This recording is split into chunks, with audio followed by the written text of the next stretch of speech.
أعوذ بالله من الشيطان الرجيم.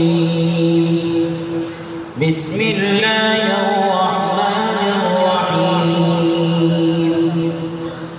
ولقد صرفنا في هذا القرآن ليذكروا وما يزيدهم إلا نفورا. قل لو كان معه آلهة كما تقولون إذا لابتغوا إلى ذي العرش سبيلا. سبحانه وتعالى عما تقولون علوا كبيرا.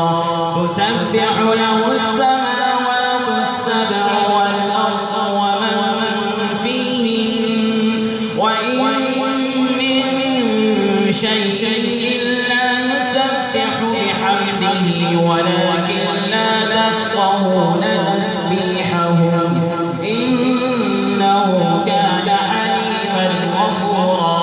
وإذا قرأت القرآن جعلنا بينك وبين الذين لا يؤمنون بالآخرة حجابا مستورا. وجعلنا على قلوبهم أكنة أن يفقهوه وفي آذانهم وقرا. وإذا ذكرت ربك في القرآن وحده ولوا على أدبارهم نفورا. نحن أعلم بما يستمعون به إذ يستمعون إليك